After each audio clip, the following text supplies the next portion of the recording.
Hello, everybody, and welcome back to the Bourbon Bar. I'm Holden, and today I'm going to be kind of just talking and hanging out and kind of letting you guys know what all me and my fiance did on Bourbon Street. And in New Orleans in general, we did a lot of things. Went to the French Quarter, obviously, Bourbon Street. I can't go to New Orleans without having bourbon on Bourbon Street. But overall, it was a great vacation that we had. Eventually, went over to Mississippi as well. Went to the Sazerac house in New Orleans and got lots of goodies. Got this cool shirt, which is hilarious in my opinion. But I'm also going to be kind of drinking and tasting this guy, which I got in Mississippi. I can't remember if I've ever really seen it around here, but I saw it there and it was a good price, so I just picked it up. Nothing too special, I think, but still cool. And then also, I got this cognac from Sazerac, actually. So Sazerac started off as a cognac company, but we'll get more into that later. And I won't be getting into that cognac tonight because me and my fiance will do an actual review of it together. Since we bought it together, it's kind of like our cognac. So we'll be doing a review of that and putting it out sometime in the near future. So to get started, I think I'm gonna have a little warm up whiskey, and it's gonna be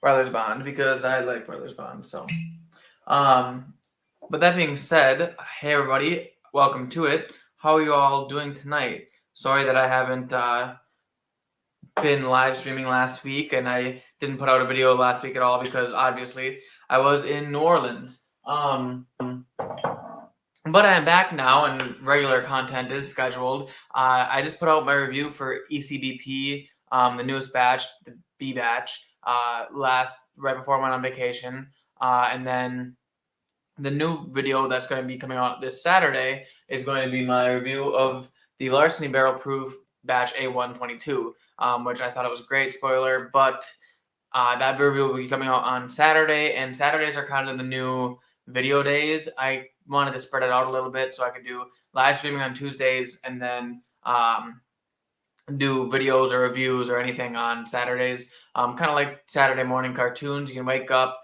hungover, whatever, put on the Bourbon Bar and just relax and watch some good old-fashioned Bourbon Bar. But how's everyone doing tonight? Sugar Kitty in the house. How's it going, Sugar Kitty? I missed you last week. Obviously, I wasn't here, so I didn't get a chance to talk to you. But hey, how's it going? What are you drinking tonight? Sipping on?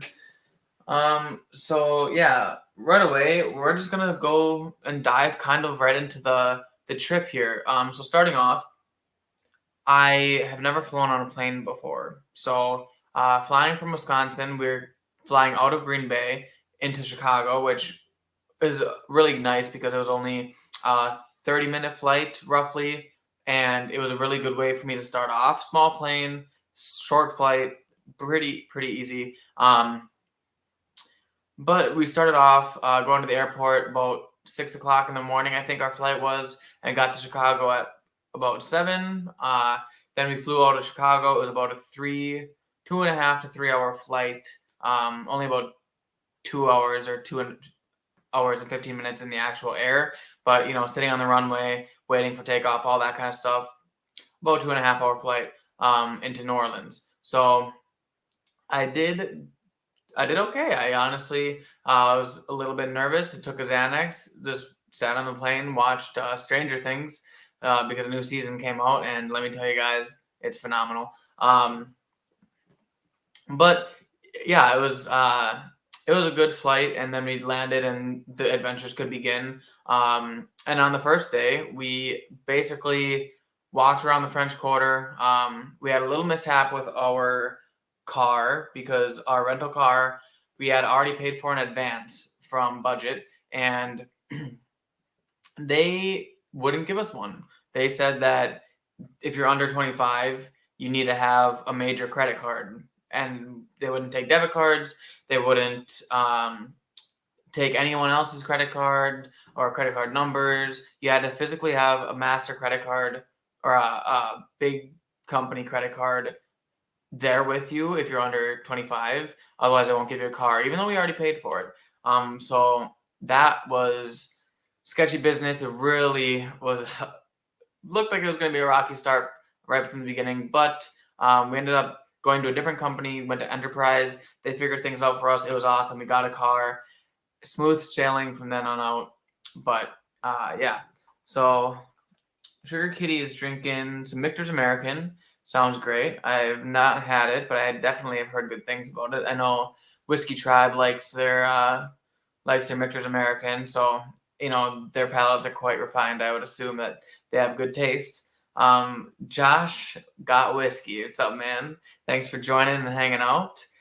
Sugar Kitty, you wouldn't want the under 25 rate anyway. It's a whole issue with insurance. Yeah, no, we didn't have a choice because our hotel was out of the French Quarter, about 15 minutes out of town. So we needed a car, and we had to pay the underage fee, which is like literally doubles the price of a rental car if you're unaware. And yes, it is because of insurance. It's quite annoying, but like I said, we didn't have a choice, and we had already paid for it. So it was just kind of annoying. We did get our money back, or at least we called and got our money back, or they'll be sending our money back. But it was actually cheaper through Enterprise, and they gave us a full tank of gas for free. We got it on full and brought it back on empty. They worked that price into the actual rental price, but Doom says, "Ooga booga, what's going on, man? How's it going? Welcome to it." But yeah, so long story short, we got a car, went to our hotel, and first impressions of New Orleans is it's very dirty. Almost died a few times. Everyone there drives like absolute lunatics. They're not good at driving at all. I would say they're way worse than anyone from Wisconsin. And honestly, we always say people from Illinois drive like shit. Well, that was before we went to New Orleans, because there's some. I mean, I was going 80 in a 60, and people were passing me like I was going still. Like, what kind of crack were they smoking that they're going that fast? But I don't know. I did miss all my whiskey here. Obviously, I couldn't take any with me. But when we went down there, I did pick up a few things, but I couldn't open them because you can't open them in order to fly them on a plane. But so first impressions, we went down to our hotel, kind of in a sketchier looking neighborhood, but the hotel was actually really nice. The people were really nice, and it was clean. It wasn't messy or run down. Nothing was broken. So the hotel was good. Just about 20 minutes out of the French Quarter. We're on the off ramp, and we found a brewery, Faubourg Brewery, right in New Orleans. I think it's their biggest brewery, they claim, in New Orleans. And we couldn't check into the hotel yet because it wasn't 3:00. So stopped at the brewery, had a couple beers, really good actually. Yeah, and then we just went to the hotel, checked in, and kind of got situated. And then we headed off to the French Quarter. So it was good. Josh is asking, "Where's my sweetie?" My sweetie is getting her nails done because that's important. But in all seriousness, she gets her nails done in Oshkosh, which, for those of you who don't live in Wisconsin, is an hour and 20 minutes away from Green Bay, depending on how you drive. So, oh, there she is. She must have just finished. Yeah, she says she just finished getting her nails done, and she says they're super cute. Well, I can't wait to see them. But anyway, so yeah, we went to the French Quarter from there, and the first night we went to a place called Curio for dinner, and I think it was the best food that we had the entire time there. They had, I mean, don't get me wrong, they all had amazing food. Like, I literally was eating until I couldn't breathe anymore, but the Curio seems to be the best, in my opinion. Most flavorful, just really like tasty dishes, good drinks, good atmosphere, nice people. They even had good whiskey selection, even though I didn't get a whiskey. I got a cocktail because I didn't want to go too heavy, especially after taking a Xanax earlier that morning. So, um, Sugar Kitty says there she is. What kind of beer did we have? So I had a Doppelbock. It was called Blackened Voodoo Doppelbock or something like that. They also have a Blackened Voodoo Lager, but they're both very dark beers.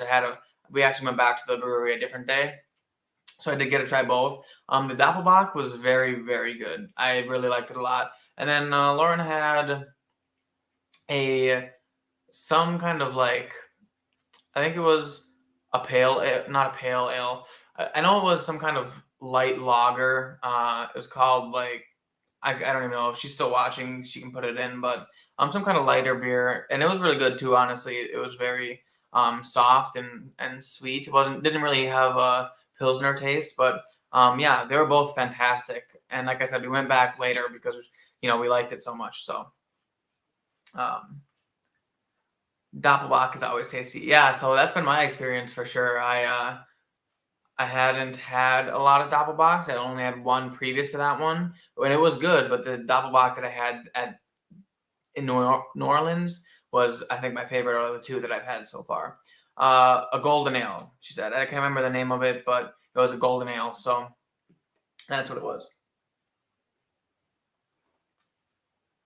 So, yep. Then we went to Curio, just kind of waltzed around the French Quarter.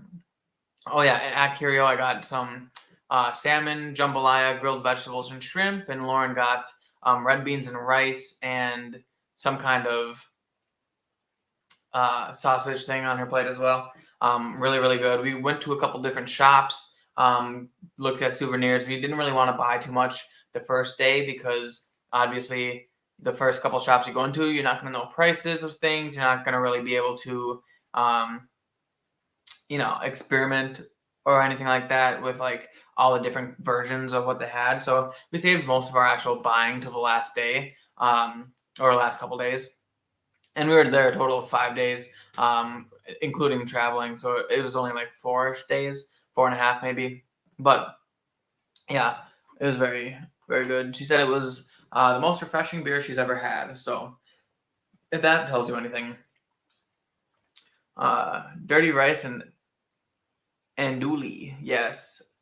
Yeah, so I never had jambalaya before we went down there, and I gotta say, I I'm wowed. Like jambalaya, I ate so much jambalaya down there, and it was amazing. We also had some gumbo a different day that I'll get to, but like the jambalaya, so good. I would definitely go back just for the jambalaya, and I'm probably gonna try making some, maybe on the smoker or in an Instapot or something. But I hope I can pull it off as good as they did it down there. Anyway, yeah, we just hung out in the French Quarter, walked up and down Bourbon Street, Royal Street, Decatur, all that kind of stuff. Um, Kind of relaxed, got a couple drinks, went back to the hotel, and then went the next morning, woke up, and we decided it's time for beignets because when in New Orleans, it's beignets. And I was super excited about this because my favorite dessert food thing, like if I had a cheat day where I could just go overindulge on everything I wanted without gaining any weight, I would definitely be getting a 12 baker's dozen. So the 13 donuts, like all kinds of donuts, assorted donuts. That's me all the way. And beignets, for those of you who don't know, are deep fried, fresh French donuts that usually they're plain with powdered sugar over the top. And they are so good, especially in New Orleans. Everywhere in New Orleans makes them fresh, homemade. Most places in New Orleans make them fresh, homemade. So they're always super doughy, light, and like delicious and fresh. I can't like stress the freshness of them. It was like eating this fresh, warm donuts that you got to the bakery at 5 in the morning, right when they opened, and as soon as they came out of the oil, you were eating them. So that's how fresh they were. Sugar Kitty says, I have a cousin in NOLA. I'll eat the jambalaya, but pass on the gumbo. Okra is a no for me. Yeah, so I like the gumbo, and I don't think Lauren really liked it a lot. Yeah. I mean, she said it was good, but I we were on a buffet cruise, and I had eaten all my jambalaya and all my gumbo, and then she still had a bowl of gumbo that she had taken a few bites out of, but she obviously was full because it was a buffet, so I had to go in and clean up. But all in all, for those of you wondering, I did gain 6 pounds on that vacation, and we were only there for 5 days, which means I gained more than 1 pound a day, and and I was walking, like we walked everywhere, so lots of exercise. But I gotta say, it was worth it. Definitely some good food and stuff. Beignets and muffiletta are two favorites for me. So I don't know what muffiletta is. You'll have to kind of explain that one to me. But yes, beignets, fantastic, especially out of the French Quarter. So we started off at Cafe du Monde, and we actually went kind of outside of the French Quarter for that one. There's a little park, kind of. I don't exactly know where it was, but it definitely was out of like the middle of the French Quarter and the middle of New Orleans. It was kind of like a little bit quieter, low key. A really big park, lots of like cool trees, some water, and whatever. And there was just a Cafe du Monde right in the middle of it. I think there was a museum of art on like the other side, but it was like one of the big ones. So yeah, it was they were good there from Cafe du Monde, which obviously is, I think, one of the most popular or widely known kind of places to get beignets or cafes, whatever, in New Orleans. We thought they were good, but they were not the best. We'll get to that later. But Sugar Kitty says muffaletta. Here it is. Muffaletta are the salami sandwiches with olive tepinde dressing. That sounds so good. I literally love salami, meat, olives. Like, that sounds so good. A single beignet will make you gain the 6 pounds. Yeah, no kidding. Just pure carbs, deep fried in oil, fats, and more carbs, topped with sugar, which is more carbs, and absolutely no protein. So, well, I'm sure there is protein. Bread has protein, but like I said, just not the most healthy things to be eating, but very, very, very good. Um, so anyway, yeah, it was good for Cafe du Monde. They were a little bit smaller than we expected them to be, and Lauren says it's a sandwich that I was gonna get at the brewery. Oh, okay. So I almost had the muffaletta or however you say it. But I ended up getting they had like this chicken and waffles with a bourbon syrup glaze, and I was like, bourbon syrup. I mean, gotta have it. So I did pass on the muffaletta, but it was all the food down there was honestly fantastic. Um, yeah, and so we got beignets in the morning. Then we went into the French Quarter and went to a cafe beignet for more beignets because why not? Uh, and the cafe beignets were also really good. Was that the same day? I think so. Um, yeah, so Cafe Beignet was also really good. I actually think we liked those ones a little bit better than the first Cafe du Monde. The first Cafe du Monde was they were a little bit small, super doughy and fresh, but the Cafe Beignet had a little bit more fluff to them. They were a little bit bigger and they were like a little bit fresher, I think. But that one was right in the French Quarter, or one of the ones right in the French Quarter. So obviously they probably stepped up their game a little bit. Then we walked down the street to another Cafe du Monde in the French Quarter this time. Live jazz was playing, and we got some more beignets, and they were good, kind of the same as the first Cafe Beignet, but still really good, and we liked them. We can't shit on either one of them because Cafe Beignet, Cafe du Monde, both very good. But yeah, it was good. And then eventually we got to a Cafe Beignet in the center of Bourbon Street, and it's got a Cafe Beignet and a bar. But they were the best beignets we had ever eaten. I mean, like, they were big, first of all. They were like way bigger than the other beignets. Second of all, super doughy, kind of like Cafe du Monde's beignets, but at the same time had that fluffy from the first Cafe Beignet that we went to. What more could you ask for? And some of them even were drizzled in chocolate, which was, I love chocolate, so can't go wrong with that. It was fun to pop in, but I got to run errands, and maybe I'll pop by and say hi. All right, well, have fun with that, Josh. Maybe I'll see you later. Depending on what I'm doing, you should probably text me before that happens because Lauren will be home.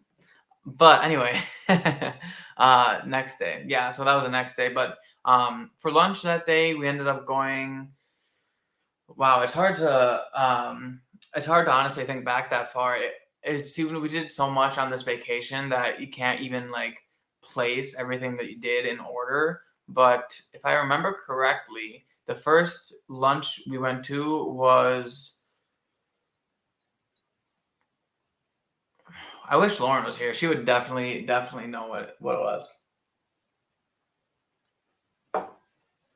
What I do know though is that was actually the day that we had our cruise, our cruise buffet. So I can't remember if we ended up getting lunch that day or if we just had a really late breakfast and then got lunch, like maybe like a slice of pizza or something, and then went on a cruise. But the cruise was a buffet. Um, oh yeah, yeah. Okay, so that was when we went to the vampire buffet, which I don't have. I thought I had them in here, but anyway. So yes, for lunch that day we went to the Vampire Cafe, which if you go to New Orleans, you should definitely visit because it's super cool. Especially if you like kind of like creepy lore and that kind of stuff. Which if you're going to New Orleans, I'm guessing you do. That or you watched, like the Vampire Diaries or the originals, and the originals all takes place in New Orleans. That's like their home and whatever. And at the Vampire Cafe, very vampire themed. Everything was so like cool and cute or whatever. Like the door says, "Assume you're welcome. Assume you're invited in," because vampires can't enter the thing. And then our waitress had actual like molded vampire teeth, which was super awesome. And uh, and then she also had like red contacts in her eyes. And so then she sat us at the table, and there's our napkins are folded in the shape of like either V's or bats. I couldn't really tell, but the silverware was actually gold because of the myth that silver can like hurt a vampire or supernatural creatures or whatever. So it was gold silverware instead of silver silverware, which I thought was hilarious. Um, but I ended up getting. It was the first time for me trying alligator. I had an alligator po' boy, and then Lauren had this really juicy, fantastic blue cheeseburger. Um, and yeah, the food was great. But one of the highlights of going to the Vampire Cafe is that you get a blood bag with your drink in it.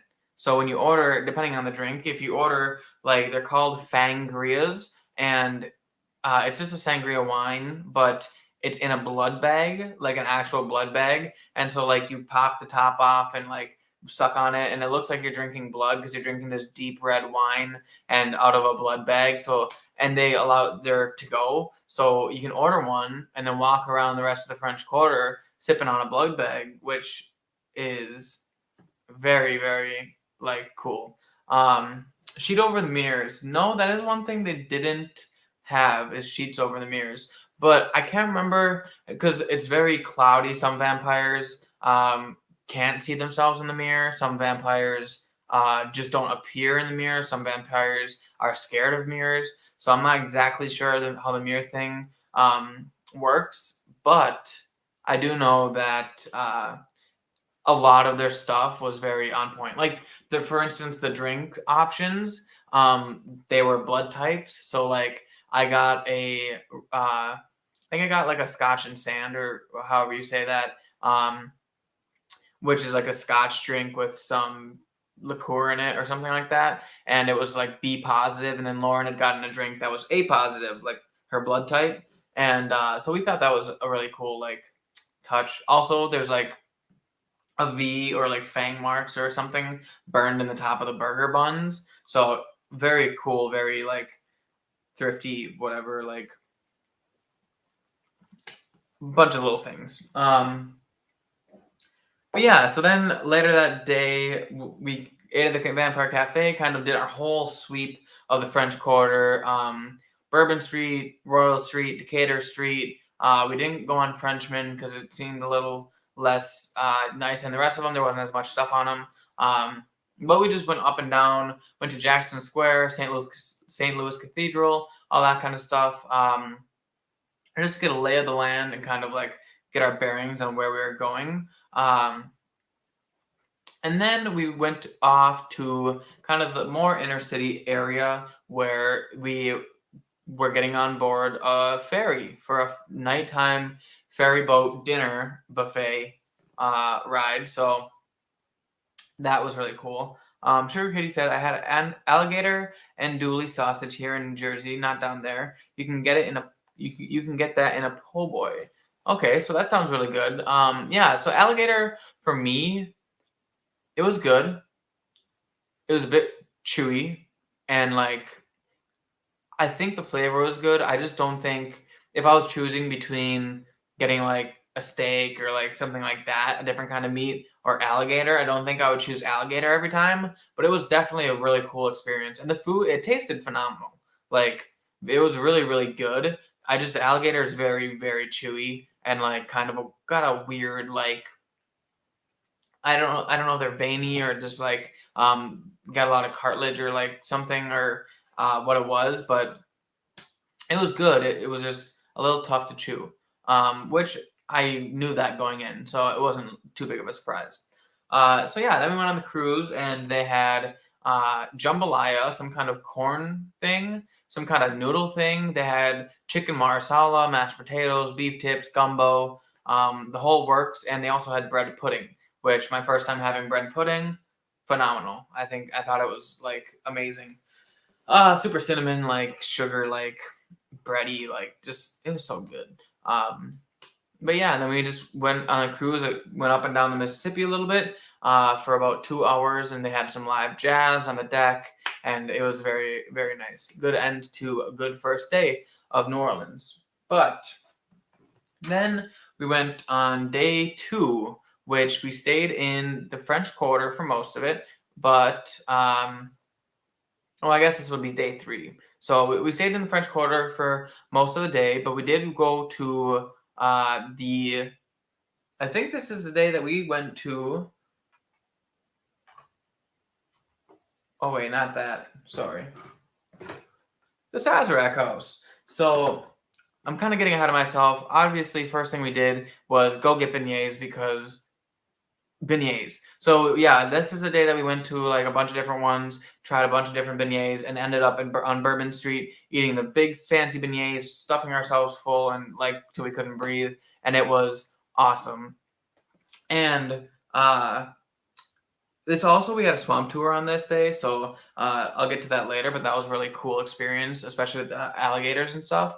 But yeah, we went to the Sazerac house and kind of like walked around, and then we ended up signing up for the tour. Which Loren and I will kind of make a video talking a little bit about New Orleans and drinking our Sazerac cognac together, and kind of just and I'll be able to show you guys some pictures. I'm sure everyone saw my story or on Instagram or whatever.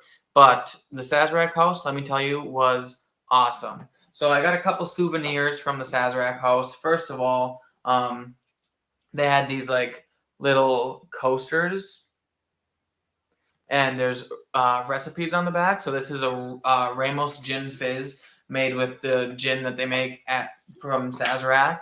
And then there's a little coaster like this one, which is a classic Sazerac cocktail. And Sazeracs, and for those of you who haven't had them, are very, very good cocktails. I like them a lot. I haven't drank them very often, but I definitely got turned on to them a little bit more with all the culture and stuff that they have in New Orleans.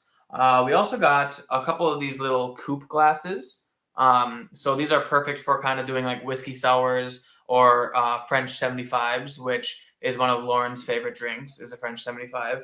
And then last but not least, well, second to last, we got this new bar mat.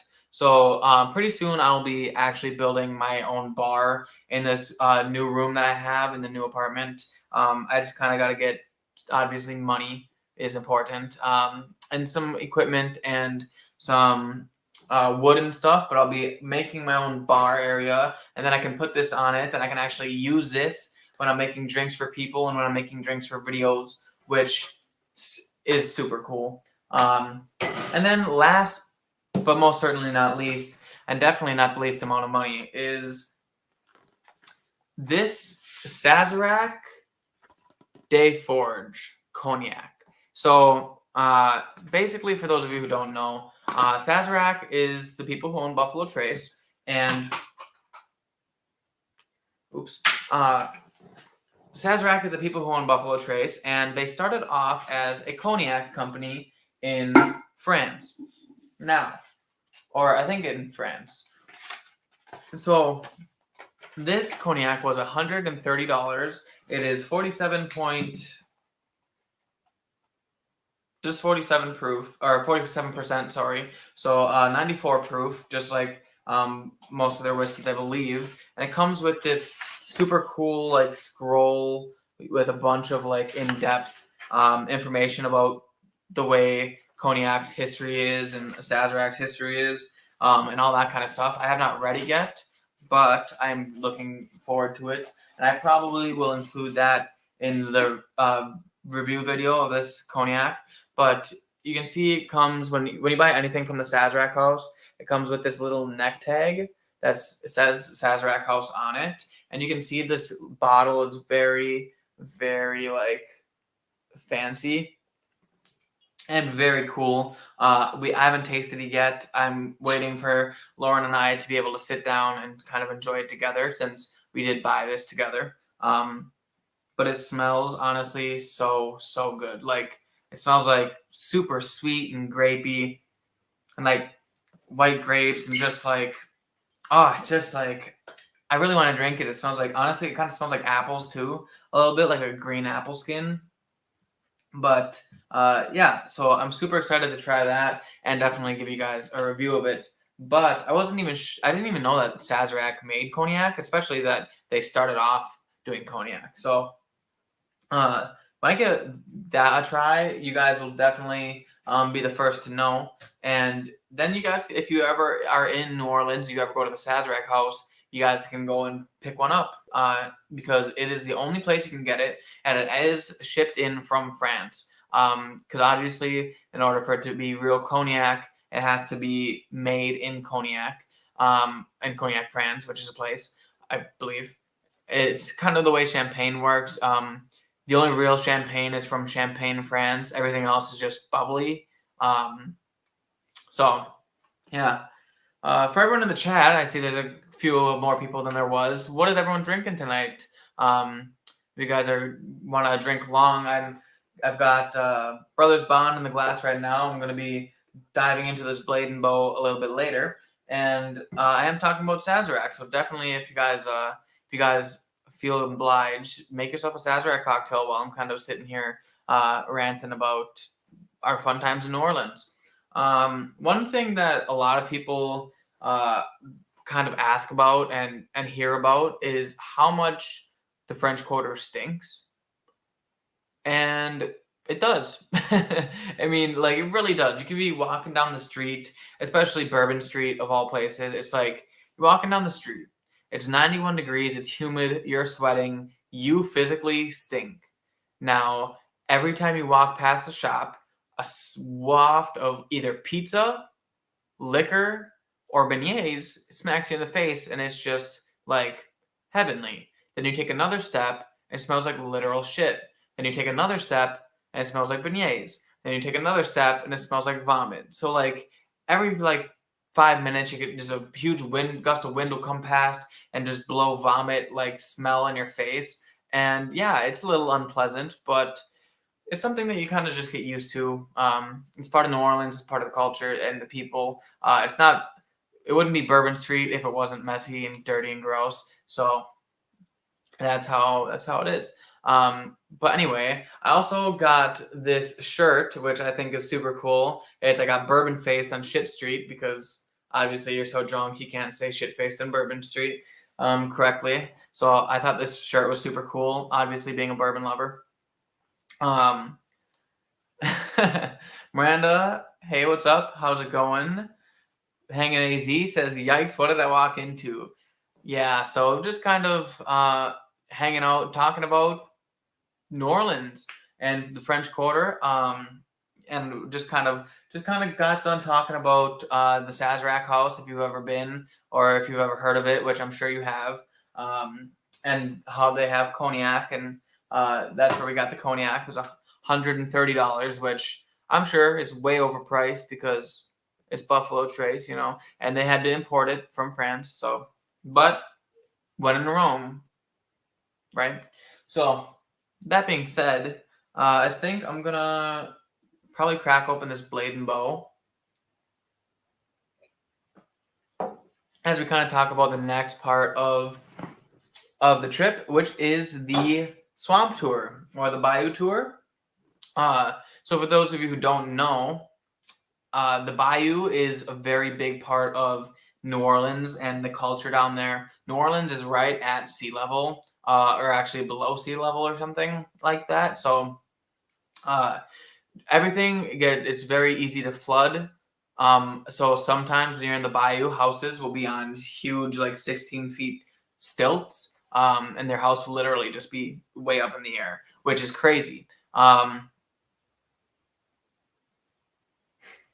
So it's like the houses are all kind of depending on if you're rich or not. So basically, so when you get to the Bayou, it's not as gross as people think it is. I mean, I think when people hear Bayou and people living in the Bayou, they kind of expect like homeless people and tents and like rundown houses and stuff along those lines. But honestly, it almost seemed like the rich people lived down there, or at least on the way to the Bayou. Lots of like really big houses and stuff. I feel like if you're poor, you can't survive down there. Which kind of goes hand in hand with what our tour guide said. But basically how it works is if you're rich, you build a giant mound of dirt and you build your house on it. And so whenever things flood, all the water runs down your hill and you're safe on your hill, on your little mountain, our tour guide called it. But if you're not rich, you have to put your house on stilts. And when your house is on stilts, then every time you get groceries, you walk up and down all 16 feet to put groceries into your house. Every time you leave for work in the morning, walk up and down the stairs to get into your house. And to be honest, what he said was the stilts and don't even really help much, because if you guys have ever experienced a hurricane or a flood, they're way stronger than just a couple of wooden stilts. And that's all they were a couple maybe like 4x4s under the entire house, kind of lifting the entire house into the air. And it honestly looked kind of cool, but kind of sad at the same time, because you know that this is just the way people have to live because of where they are. So Hanging AZ says B Trace Cognac. Wow, yes, literally Buffalo Trace Cognac. I know that'll probably get a lot of clickbaity views when I do make the review from it. But hey, you know what? When you got it, you got it. So also, I saw something that I was very close to buying today that I know probably would have gotten great views, was a Malort. Like a Malort, Jeppson's Malort came out with a new Malort that's aged in barrels. So it's literally like normal Malort, but aged in barrels. It's not like the Malort, it's not like the Jeppson's bourbon. It's like literally Malort. It says Malort aged in oak barrels. So I thought about buying it. I might go back and buy it. It's only $25. But it would be really interesting to see, how that compares. Because for those of you who don't know, Malort tastes like absolute hot freaking garbage. Malort tastes the way Bourbon Street smells. Like, you think it's not going to be bad at first, but then it comes back and punches you in the face and kicks you in the dick. And you're just like, well, I should have expected that. Lauren says, did I talk about the hookers? Not yet. Hey now. Um, Joshua said, no, he did not talk about it yet. Yeah, so I'll kind of brush on that right quick. So one of the nights that we were out there, we decided to stay in on Bourbon Street a little bit. I think it was actually that night. No, it wasn't. It was a different night. But yeah, so we went and stayed on Bourbon Street for kind of like a little bit longer, till probably about 11 o'clock at night, just to kind of see what the nightlife was like. It was pretty gross. I'm not gonna lie. People down there are pretty gross. Sometimes, I mean, not everyone, a lot of tourists, but I think the whole point of Bourbon Street after 10 o'clock is that you just get absolutely obliterated, hammered, and then don't remember where you are. And then, like, it's it's just depending on who you are. Maybe you like that, maybe you don't. I wasn't a huge fan. I mean, I felt like everything I touched, I had to wash my hands and like, ugh. But anyway, we were driving home, and we're behind a cop, mind you, our home to our hotel. And we're behind a cop, and so we get out of the French Quarter, come off our off ramp, and we're only like 5 or 6 roads down off the off ramp to get to the hotel. And every single street corner, hooker, hooker, hooker. And we're driving past all these hookers, literally wearing nothing but lingerie, like very skimpy, like lingerie, just on the side of the street, like on the corners, working the corners. Apparently, it's not illegal down there. Like, we're right behind a cop, and the cop's not saying nothing, but like, there's hookers. And so yeah, after we got Sharquisha, she was in our room for only about 5 minutes, but then she left. But no, in all seriousness, I'm kidding. I don't. If it's unfortunate because we're not like, you're not really sure if they're choosing to be there or if it's some kind of trafficking like scheme or anything like that. So you definitely don't want to talk bad or be mean, because you know they have feelings. They're people too. They're trying to make a living or survive or whatever. So it's just really, it's just not something you see in Green Bay or in Denmark or where I'm from. In Wisconsin in general, I've never seen a hooker in my life. To be honest, I really thought they were only in movies. But yeah, hookers, they're real.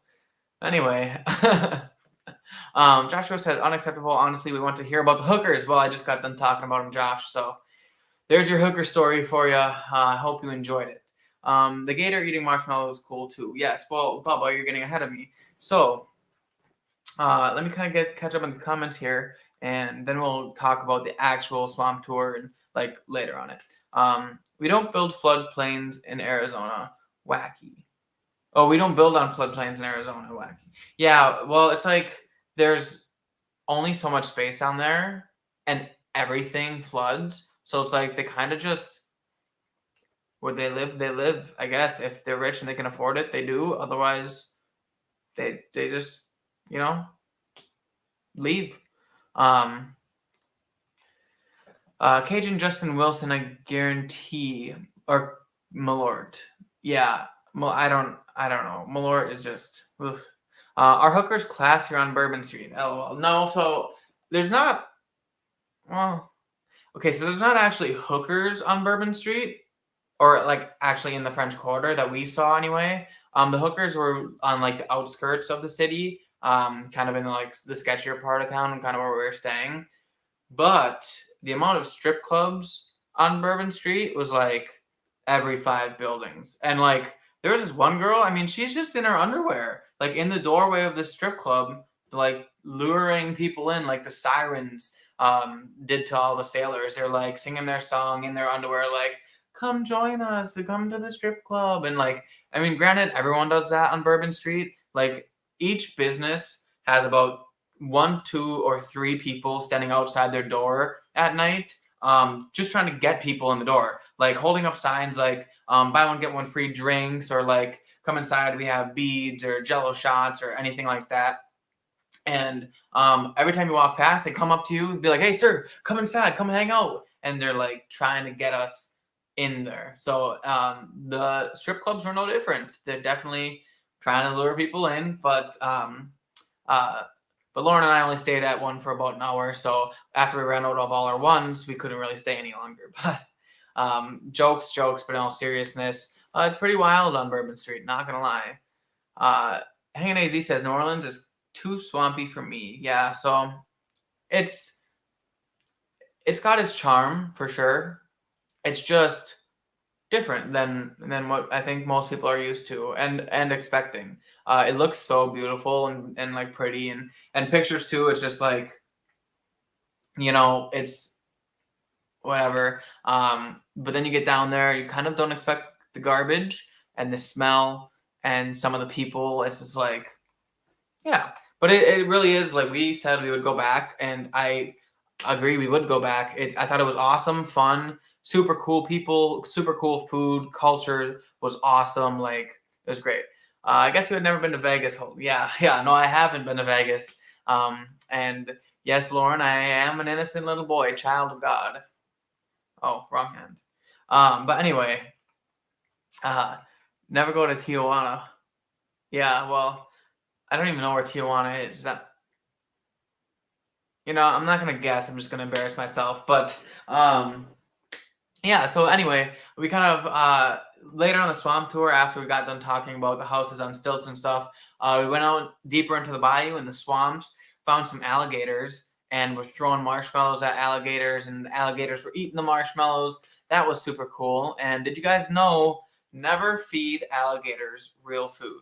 The reason why our person was feeding them marshmallows is because they don't have enough substance to actually sustain an alligator, and they're white, so the alligators will eat it thinking it's a fish. If you're wearing white, alligators will automatically come to you and think you're their food because they don't have great eyesight, but the one thing they look for when they're hunting is the white underbellies of fish. So don't wear white, and also if you're in the ocean, don't wear gray, or is it blue? Just don't wear whatever color a seal is, because then sharks think that you're a seal and then they eat you too. So white or gray, just don't wear those. But anyway, yeah, it was super cool. We got to see some alligators jumping out of the water, eating the marshmallows. We got to hold a baby alligator. That was really cool. And we saw this big 16-foot long gator. He was the alpha male in the water. And gators have to mate and try to make babies about 30 to 40 times a season. And this is mid-mating season, so he was very slow, very sluggish. We fed him a marshmallow, but all the female alligators, like, they swim up and they chomp the marshmallows or whatever. Someone clipped that. I looked like an idiot. But the male alligator was kind of just real slow, just ate the marshmallow and kept along. It's just very lackadaisical, but very huge. So it was kind of interesting to see, but yeah, and then that was basically the end of that. I did forget to mention on the first day we went on a voodoo tour. We had a chick named Chartania or D'Artagnan. Her name was D'Artagnan, and she told us some really effed up stories about ghosts and murders and slaves and people who did bad things.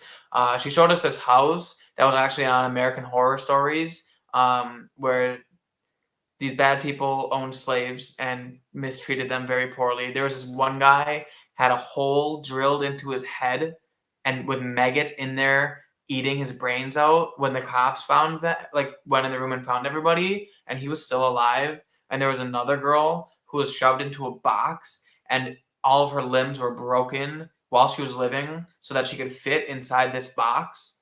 And then every time she got out, they would just re-break her bones to fit back in. And when the police arrived and said everyone kind of like let everyone out, they let her out of the box. She couldn't even walk straight anymore. They actually called her the crab lady because she could only walk back and forth because her joints were permanently messed up from being broken so many times to fit in this tiny box.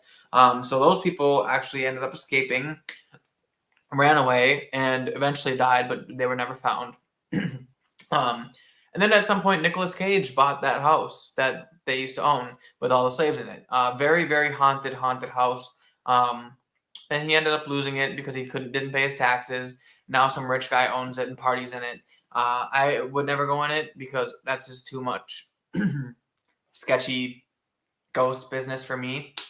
But it was interesting to hear, and just kind of like a cool, not cool by a long shot, but like an interesting piece of history that I didn't know. So, so yeah, that was basically after the swamp tour. We kind of hung out. Then on our next day that we went, we kind of the next day we went. Oh, and then yeah, okay, I got it. So after the swamp tour, we went back into the French Quarter, ate at a place called Muriel's, and Muriel's actually cool story for that little place is Muriel's had a guy who owned it. It was a big house, and he lived there, or business or something. Um, and he had a wife and kids, and he had a gambling problem. And one night he went out, gambled, lost all of his money, and then they offered him a chance to win it back. All in. Everyone was all in. And so all he had left was the deed to his place. And he put the deed in, signed the deed, put it in the pot, and lost it. Later that night, he went home, kissed his kids goodnight, said goodnight to his wife, and went into his office, poured himself a glass of his favorite red wine, and shot himself in the head. And then after that, it was a few things, but then when this restaurant, Muriel's, opened up, they failed to acknowledge him and the fact that it was his house, and so his spirit kind of got angry and started taking it out on the customers, smashing plates, knocking plates off tables, hitting customers in the head, things like that. So what they decided to do about it is give him a permanent table. So in the back of Muriel's, there is an empty table with a lit candle, a glass of his favorite wine that he drank right before he killed himself, and an empty chair. And it's there and it's lit 24/7. It's always there. And then he stopped haunting the place. And now you can pay $50 just to go sit at that table and dine with him. And that $50 is just to even sit at the table. It doesn't include actually eating. So really cool place, but really expensive. Very good food. That's the day we dressed really fancy, put on all our nice clothes, spent the night on Bourbon Street late at night with all the strippers and all that kind of stuff. So that was very cool. So yeah, that was that day, and then the next day we went to Mississippi, but we'll get through these couple of the comments first. Vegas, about 10 a.m. Sunday morning. Only like 3 people on the street. One is a panhandler, the other is a hooker, and me. Nope, never been to Vegas. Well, that's interesting. Do hookers accept cash from cats, or do they make you pay with a credit card? I would wonder. And what do they do for cats? Do you guys have laps that they give you lap dances, or well, I guess they're hookers, so do they just like pet you really good, especially around the tail region? I don't know.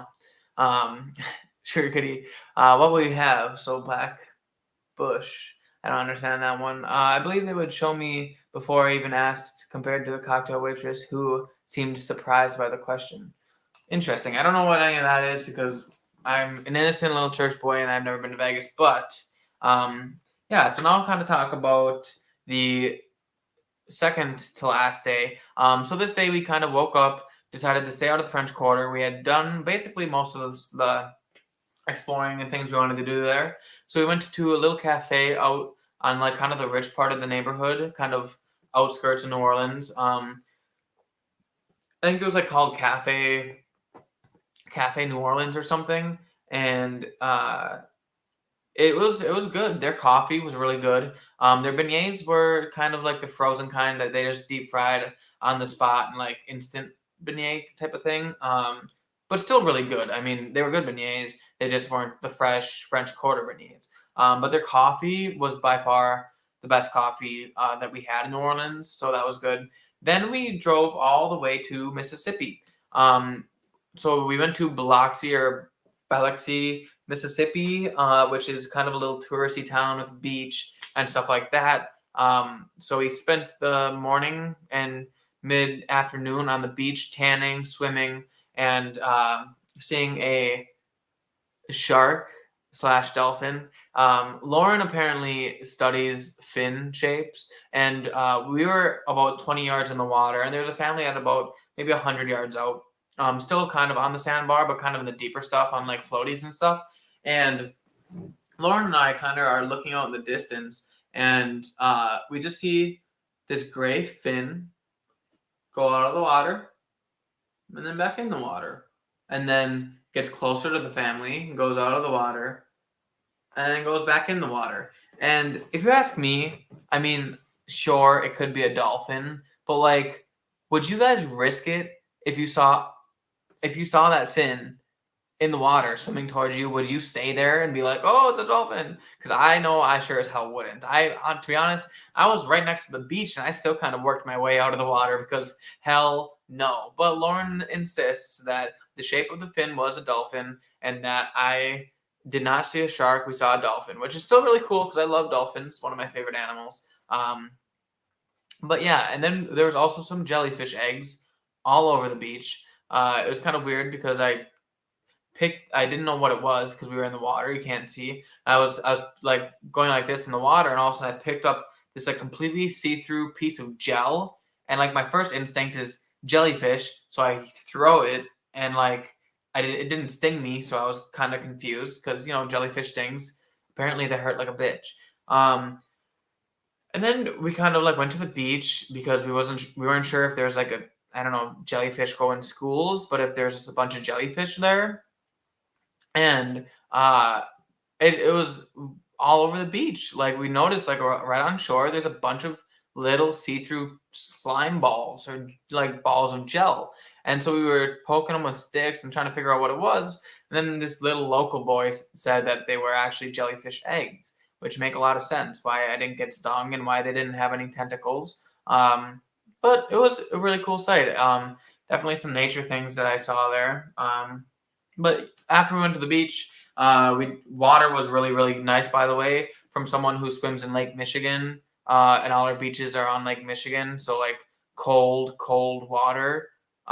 Then going and swimming in like the Gulf of Mexico, where it's warm and salty. Very different experiences, but still cool. Then we went to this place. I can't remember what it was called, like Felix's or something. I honestly can't quite remember what it was called, but they had a couple different things. They had some oysters, and Lauren and I decided to try oysters for the first time. They were good, I guess. They were okay. I definitely wouldn't buy them again unless like someone really insisted that I do. They're just kind of like a little bit too weird for me and expensive. Like, why are they $15 for like 6 balls of meat that are only like that big, or whatever, that big? So it's like, they're okay. We did get them char grilled because there's no way that Lauren would have been able to slide a slimy, rubbery fish thing down her throat. I shouldn't have said that. But anyway, but anyway, anyway, so we got them char grilled, and they were like some Parmesan garlic type thing, and they were okay. They tasted fine. It's just that I just don't see what all the hype is. Some people eat oysters religiously and think that it's a delicacy. It definitely didn't feel like a delicacy when I was eating it. But I also had some jambalaya, red beans and rice, and crawfish etouffee. So that was all really good food. And then a Blue Moon, just a beer, because after sitting on the beach all day, I was hot, sweaty, and needed like a refreshing drink. So then we worked our way back to the French Quarter, and along the way I stopped and got this Blade and Bow, just because I like to stop at liquor stores out of state just to kind of see the differences. And I think I actually think in Louisiana, they don't sell liquor on the outside of the shelf. It's all, at least from what I've seen, it's all on the behind the shelf. So it makes it very hard to like look, I guess. You have to be very talkative and like actually like look over the person's shoulders and try to see if there's anything rare. But I did see a couple Blantons down there. One of them was $140. The other one was $200. So I passed on both of them. I'm not a tater. Yeah, it's cool. I got mine for retail, so it's like, whatever. Sugar Kitty tried to order a Bushmills Black Bush in Vegas and surprised the waitress. I don't know what a Bushmills Black Bush is, to be honest. The true story I've told. I was in the Vegas and a client wanted a drink. He wanted a Irish whiskey. He said he liked Bushmills, particularly Black Bush. When I went to the waitress, I said, "Do you have Black Bush?" Ah, I understand. Yeah. Hanging AZ says I was in San Diego boogie boarding and we had something swim under me and I paddled back quick. Turns out it was a dolphin. Yeah, so I mean, I guess like what? I just when you can't see under the water and all you see is this gray fin come out, it's like I wouldn't want to stay there. Just what if it was a shark? You know? I mean, that's nothing to mess around with. Sharks are scary, especially I have like a fear of not being able to see under the water. Ocean is a scary place. Believe it or not, it's vast and deep and dark, and it's easy to die in. So, fried oyster po' boy might be more to my taste. So yeah, that probably sounds better. I think what I didn't like about them was like not the texture of the oyster itself, but I felt like every time I ate it, it had like this cartilage that I just kept getting as like hard pieces of like where it connects to the shell, and I just like it just wasn't good to me. I don't know.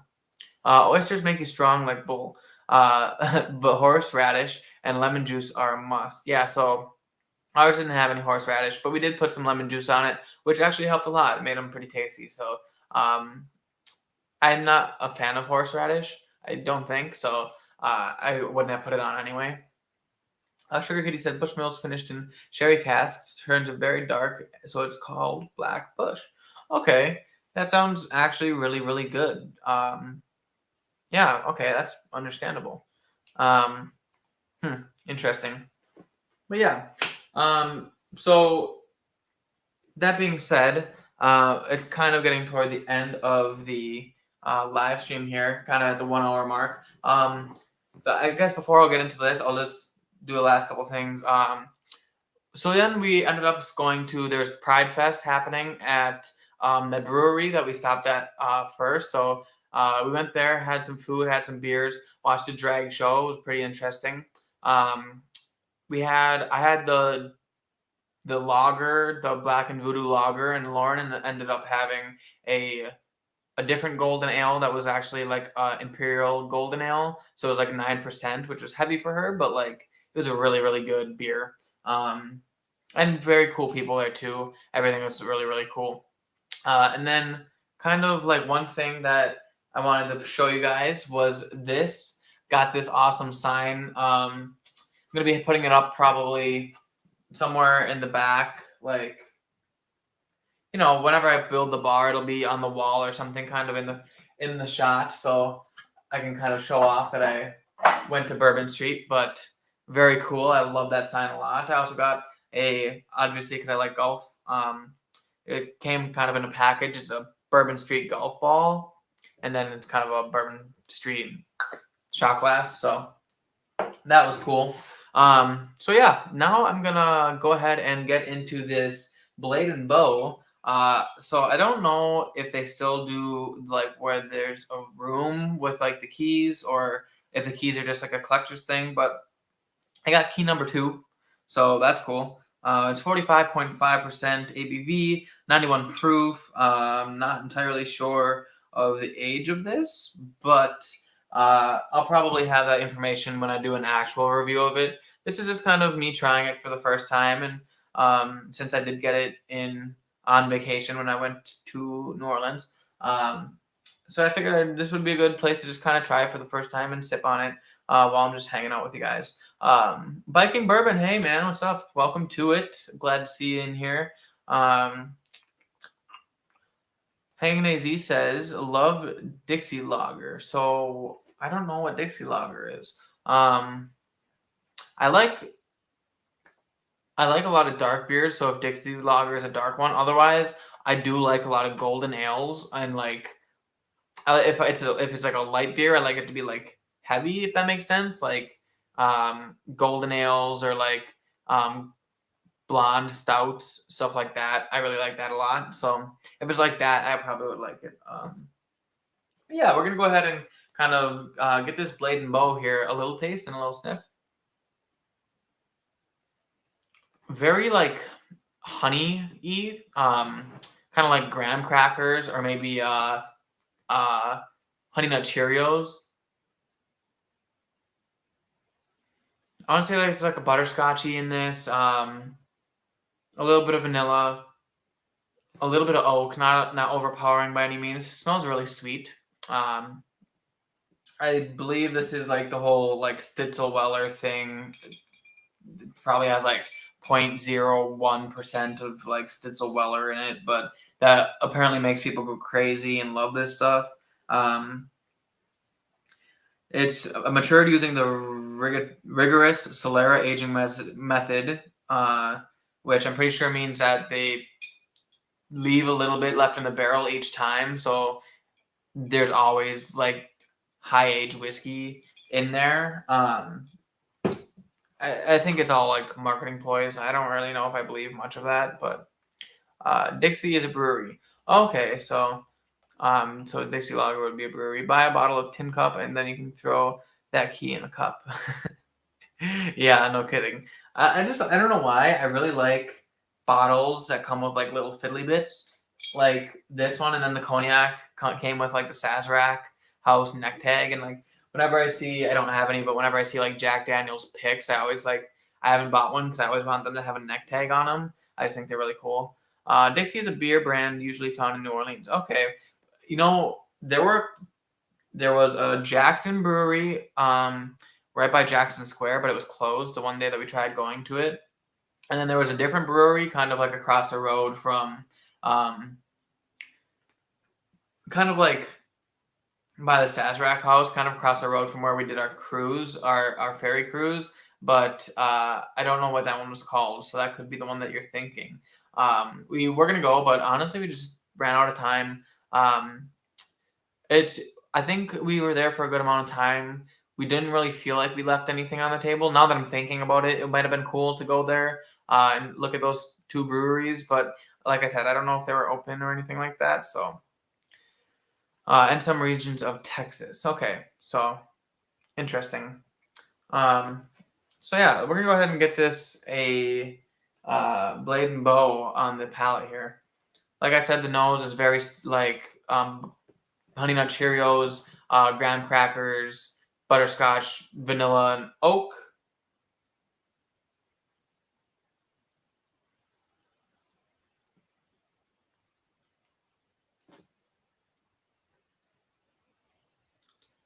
Okay. Palate has a little bit of cinnamon, some nuts, like cinnamon nuts. Um, honey is there. It's lower. It's pretty sweet, but at the same time, kind of has like a cinnamon like spice to it, which is refreshing. Coming off the nose. Uh, it's kind of like not very viscous, but like not very oaky either. I don't know really the age of Blade and Bow. Uh, like I said, some like probably 0.01% of like high age bourbon and um, has Stitzel-Weller or whatever. But yeah, I'd say this is pretty good. The nose is definitely one of the better parts of this, but Hanging AZ says, my early times bib came with a little pamphlet on the neck. Oh, yeah, my Brothers Bond does that too. They got the little kind of pamphlet on the neck that opens up and kind of tells, like, I think that tells, like, their regenerative agriculture give back or whatever. But yeah, this is pretty solid.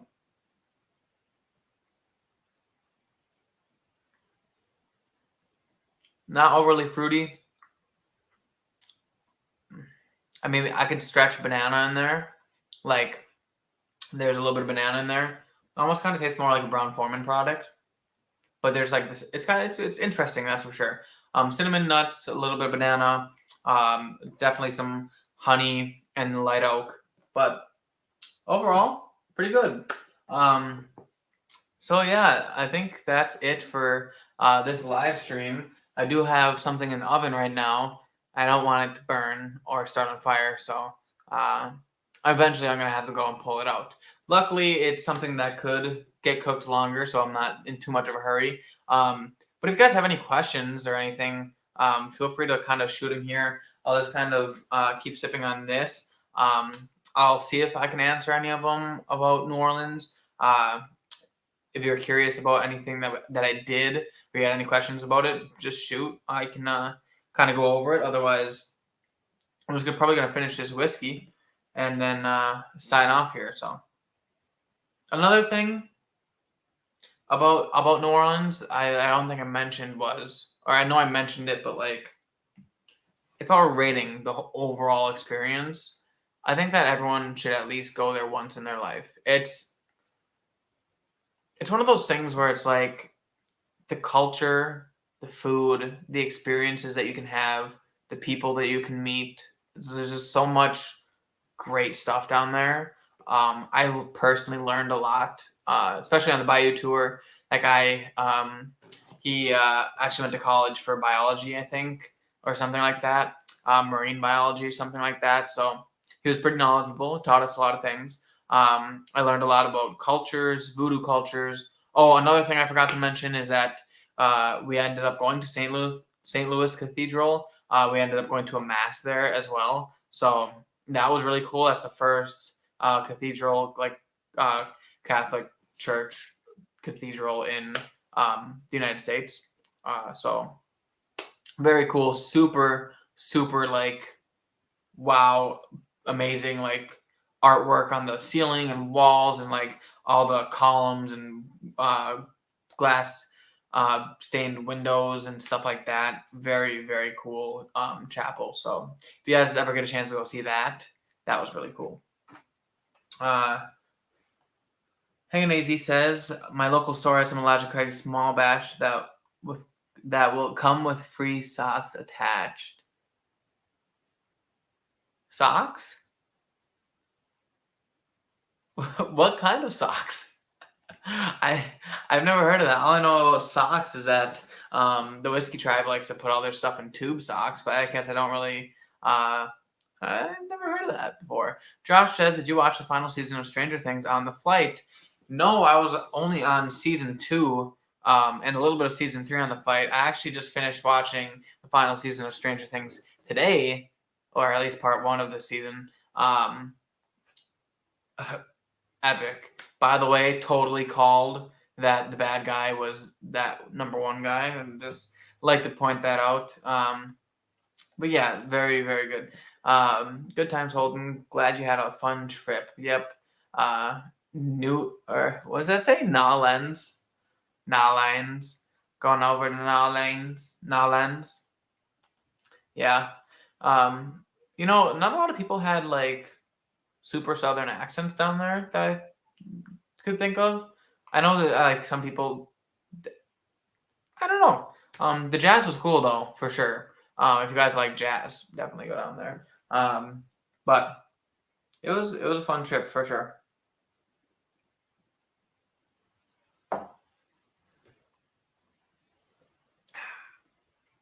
Yep, that's good. All right, guys. So I'm gonna go ahead and say that is the end of the live stream. Thanks everyone for coming out and hanging out. I had a lot of fun doing this. It was kind of like fun just to talk about the trip and like answer questions and like go over all the cool things from New Orleans. Now you guys can look forward to in the future. I'll have a review on this cognac, and probably during that video I'll talk a little bit, not necessarily in more depth because I kind of like explained every little thing here, but I'll have some pictures of Sazerac House and maybe like the chapel and the alligator tour I can throw on the screen while I'm making that video while we're kind of doing this.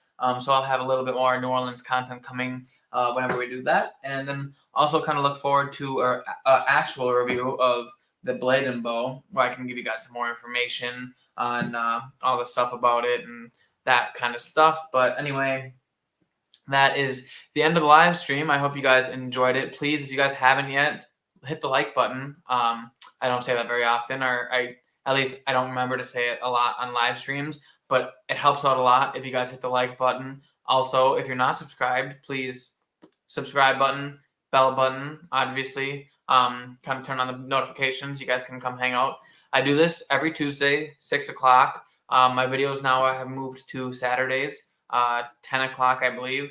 Kind of like your Saturday morning cartoons. So you guys looking for a video to watch when you're hungover on Saturday morning after a long night of drinking bourbon on Friday, definitely wake up, watch my videos, all that kind of stuff. So also I have Patreon. Not a lot of stuff there yet, but I will be, as I'm kind of growing and bringing more content, I will be putting some stuff on Patreon. So if you guys want to check me out there, that would be great. Hanging AZ says, not sure. I guess they're socks with Eliza Craig logos. Okay. Loren says we should go get some Eliza Craig socks. You can never get enough socks. I guess you put the socks on them. You put the socks on and then drink bourbon. Yeah, they could be your bourbon socks. Wearing nothing but bourbon socks and drinking bourbon. Sounds like a good day. Ooh, yes, bourbon eggnog in winter to keep your toes warm. Love me some eggnog. But that being said, this is the end of the live stream. So thanks everyone for coming out, hanging out. Cheers to you all, and I will see you all in the next class.